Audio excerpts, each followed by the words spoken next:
Good morning, everybody. Orange J here with another Zenless Zone Zero video, and today we're going to talk all about disk drives in ZZZ. This video is going to be part one of a two-part video series. This video is going to be like disk drives 101. When should you farm them? Should you level up lower rank pieces of gear? What about dismantling them and forging new ones? We're going to get into all of the basics here. After you watch this video, I think you'll have a great understanding of how the disk drive system works and how you can min-max it to work for your account. The second video is going to be character specific. What are the best sets for each character, substats for each character, subsets for each character? We'll get into all of that in the second video, but it's two pretty big topics and I wanted to space them out. So let's start with the basics here. The disk drives in Zenless Zone Zero are your character's equipment that is not your W engine, right? We all probably know about W engines at this point, but these 6 slots alongside the W engine are your disk drives, and this is really what the in-game farming in Zenless Zone Zero is going to be all about. After you've leveled your characters, after you've gotten your characters geared, this is what you'll be farming to make them more powerful. Now, the place you farm them, the place you can spend your energy to get these things is in the cleanup mode right here with Roland. When should you do this is a big question. Right now, I am Internaut level 38, almost 39. I will be Internaut level 40 today. And in my opinion, Internaut level 40 is when you should start thinking about farming for S-rank disk drives in ZZZ. Technically, right now, Internaut level 38 or 39, whoops, wrong button, I could be farming this. I could, and I have a chance of getting S ranks to drop, but my chance will increase at Internaut level 40, and it'll increase again at Internaut level 45. The most energy efficient way to do this is to wait until Internaut level 45 to begin farming in here. However, if you are looking to power up your squads in between 40 and 45, I don't think it's a waste of energy to farm disk drives. Here's how I'm thinking about it. If you have 2 teams, because you need 2 teams for Shiyu defense, if you have 2 teams ready to go, like I got my fire team right here, I got my ice team right here, if I have all of these characters on my 2 teams, and basically every character that I want to play with, and I've got their skills leveled to where I want them to be, I've got them to the level cap, and now I'm looking for another way to increase their power, go for it. Farm the cleanup, get yourself some disk drives, and start looking to power up there. That's how I'm thinking about it. Is it the most efficient way in the game? No, it's not. But at that point, I think your account is ready to start dabbling with that. And you'll have the entire rest of your gaming experience to throw at farming this gear. It is the end game here. It's what we're going to be, looking for. Now, speaking of that, let's take a look at what sets you can farm in this game. So here is every piece of gear. These are all of the different sets that exist in the game. You can see that every element has its own set. The chaotic metal set, the 2-piece bonus, increases your ether damage by 10%. The fanged metal set, the 2-piece bonus, increases your physical damage by 10%. And the way you do gear in this game is you run a 4-piece set and a 2-piece set. So for example, if you were an ether character and you wanted to run the 4-piece chaotic metal set, you would equip 4 chaotic metal disk drives, and you would get this ether damage increase, plus you would get crit damage increase by 20% when any character in the squad triggers corruption's additional damage. This effect further increases by 5.5% for 8 seconds, 6 times, and repeated triggers reset the duration. You can see that's very powerful. So if you put 4 of these chaotic metal pieces on a character, you would get both of those bonuses. However, you have 6 slots, so you'll have 2 more slots to give your character a 2-piece bonus. If it's a DPS character, there are very, very good generic DPS options. Like, for example, the Woodpecker Electro down here gives you increased crit rate by 8%. Your DPS characters are really going to like that. You have Puffer Electro, which gives you penetration ratio by 8%.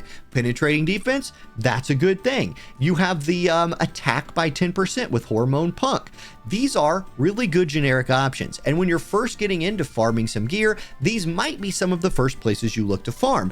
Again, what you're looking at farming is going to be very specific to the characters that you're farming the gear for. However, the nice things about like Hormone Punk and Woodpecker Woodpecker Electro is that they are usable by like almost all of your DPS characters. So if you farm a piece and it has good substats for, you know, a Soldier 11, but not good substats for an Ellen, depending on what you're going for, it's going to be useful for a lot more characters. Whereas if you're farming Inferno Metal for Soldier 11 and, you know, Ellen doesn't want this, right? Ellen doesn't care about fire damage up 10% because she ain't doing fire damage. So that's something to think about right here. Now, I'm on Pridewind's site looking at this chart. If you want to go study this a little more, feel free to revisit this video or just go visit their website and just look at what these different sets are, and then watch my second video on this where I'm going to go over all of these for each character. Now, as you level these, there are substats. Like, this is very much, and I'll tell you what, let's jump back.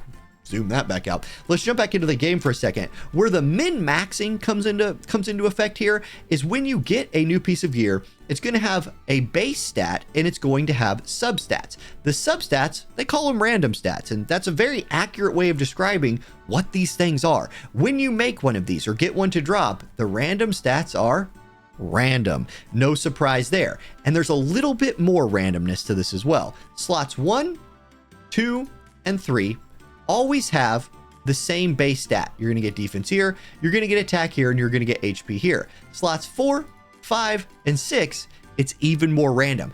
I'm going to head over to the dismantling shop and show you more about this. All right, we're going to jump over to the Bardic Needle over here on 6th Street, and this is going to allow me to explain how this system works, the dismantling and crafting system, and show you another example of how RNG is going to play in to your disk drive. So here we go. Now, like I previously mentioned, slot 1, 2, and 3 will always give you the same main stat. You're going to get HP as your main stat on slot 1, attack is your main stat on slot 2, and defense is your main stat on slot 3. No matter what, every time. However, 4, 5, and 6, the RNG really kicks into high gear. Slot 4, you have a chance at getting any of these. Slot 5, any of these. And slot 6, any of these. So let's say you are crafting, you want to craft Inferno Metal because you got a Soldier 11 and you want to get her that 2 or 4 piece Inferno Metal bonus. All right, you come down here and you select it and you say, I want slot 4 and I want crit rate as my main stat. Like I want to crit people a lot, so I need crit rate. And you come in here and you click tune and you're like, okay, here we go. She's going to stand up and she's going to craft one for you. And you're really hoping for that crit rate. Oh, you hit an S rank. It's yellow. You're winning, right? You're winning it all. Crit damage. Hey, honestly, guys, watch this. I'm going to lock this one. That's pretty dang good. Crit damage base stat with crit rate down here and substats with attack.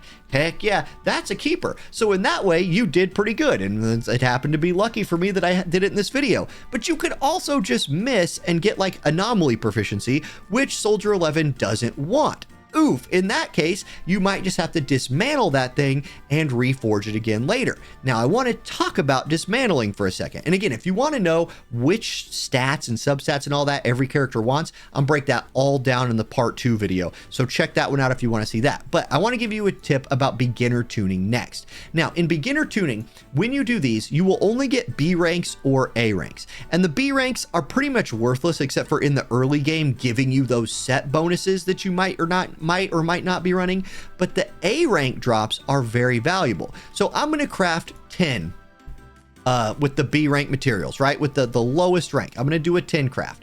It doesn't matter which ones I'm doing or anything like that. I'm on Woodpecker Electro, whatever, I don't care.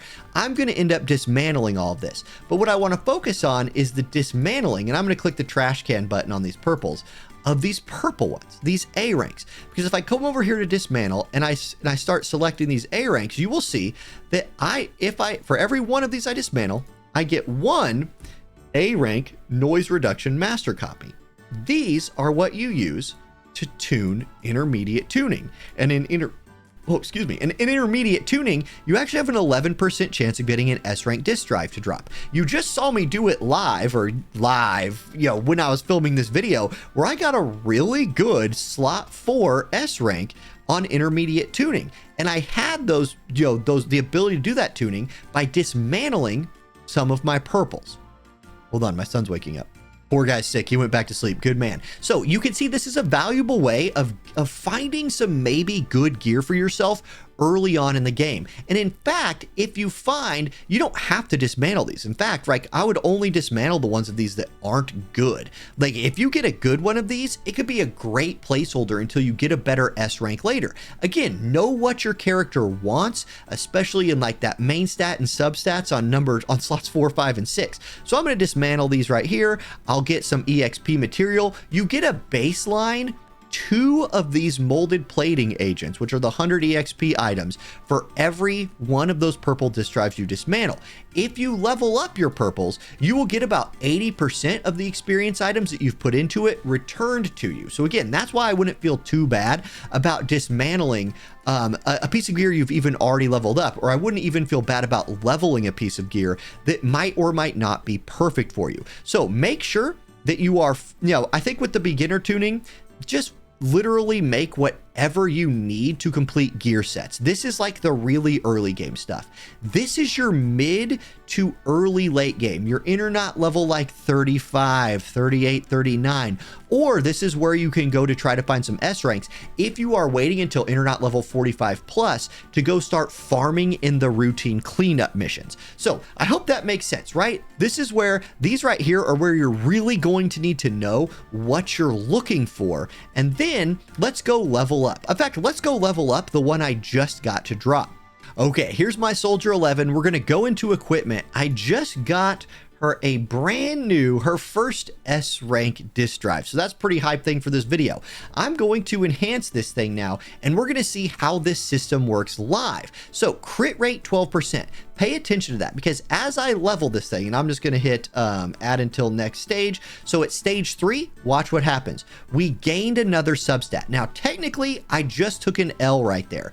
I already had crit rate on here. I had attack, HP, flat HP, not great. Typically, you want percent stats, right? Crit rate percent, attack percent, things like that. You're going to get more value in the late game out of your percent-based stats than your flat stats. So rolling a flat HP on there, not the best 4th substat I could have found. But now I'm going to click add until next stage again, and we're going to level this to 6. Notice the crit damage is going to take another big jump, which is going to add a ton of damage to my character. And then it's going to level one of these random stats. I really want it to hit crit rate or attack percentage. So let's hit upgrade and let's see what we get. Defense. We got defense up to 9.6%. Oof. Okay, you know what though? I'm going to level it again. We're going to catch another 9.6 crit damage, and then we rolled into attack. At least we got attack. I really wanted crit rate. We got attack. I'm going to go ahead and take this thing up as far as I can, all the way up to 15. This will give me 2 more random level ups. Here we go. Crit rate. We did hit crit rate at least once. So it rolled too heavily into defense, but at least it's defense percentage. I avoided it rolling into flat HP, which would have been the worst thing on here. And I got 1 hit into crit rate and 1 hit into attack. It's not the perfect piece of gear. The perfect piece of gear would have just rolled all of it into crit rate. But you know, that's tough. Still, I get a 48% crit damage bonus from this S rank disk drive, and that by itself will boost Soldier 11's damage massively. So I really like that. This is a keeper piece of gear. It's something I will probably run for a really long time on her until I'm ready to farm for like more efficient ones later. And again, if you want to see which ones are the most important for each character, check out video 2 in the series. Okay, I hope that was a good introduction and breakdown to kind of how this system works. Let me know if you have any questions. Drop those in the comment section, and make sure to check out part 2 of this series if you want to know what pieces of gear to farm for which characters. I hope you all have a great day, and I'll catch you next time. Peace.